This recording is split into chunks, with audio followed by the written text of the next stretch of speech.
Welcome back to our PMI CPMAI Study Guide series.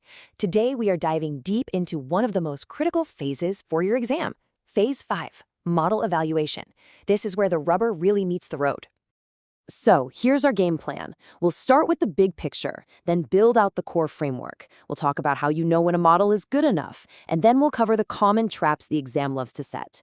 After that, we'll run through some practice scenarios and wrap it all up with a cheat sheet to make sure this stuff sticks. Ready? Let's jump in. Okay, first things first, let's get our bearings. What exactly is Phase V, and why is it so important for the exam? I absolutely love this metaphor from the source material.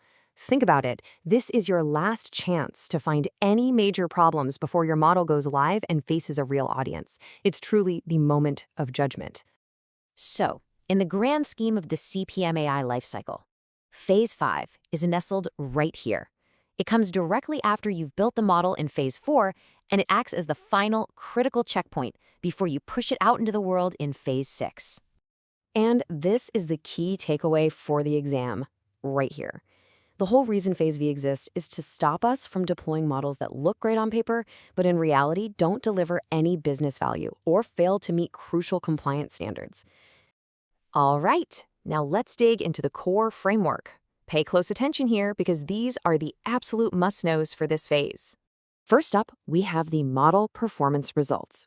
You can think of this as the model's technical report card. Did it hit the accuracy, precision, and other data science metrics we expected it to? Then, there's the KPI measurement. This is the business report card. It answers the question, so what? Does this model actually move the needle on the business goals we set out to achieve way back in Phase 1? And finally, the model iteration approach. This is your plan B. The exam will expect you to know that if a model fails evaluation, it's not the end of the world. It just means you follow a structured plan to improve it.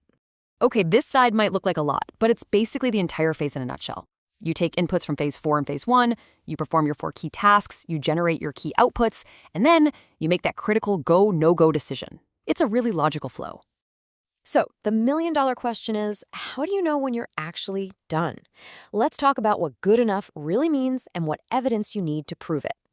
Now, the exam is going to test you on this. It's not about a gut feeling or just feeling good about the model.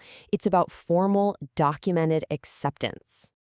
Good enough is proven by having these deliverables in hand. You are not finished with this phase until every single one of these artifacts is complete and signed off on. Period.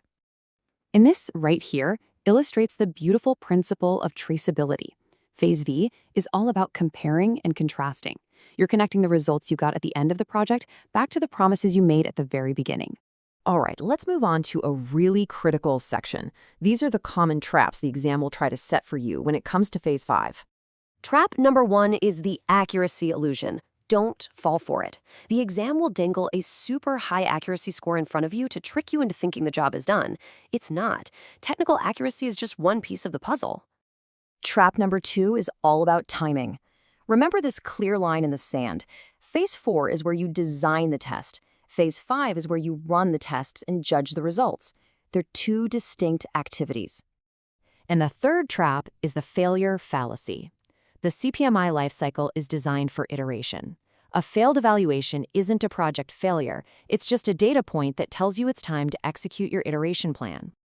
All right, theory's great, but let's put this knowledge to the test with a few exam-style questions. Okay, scenario 1. Think about the whole picture of Phase 5. Not just one part of it. That's exactly right. Technical success is only half the story. You have to verify the business value before you can even think about making a final decision. All right, scenario 2. You're in the big review meeting. What document should you have ready to answer that very question? You got it. The model iteration approach.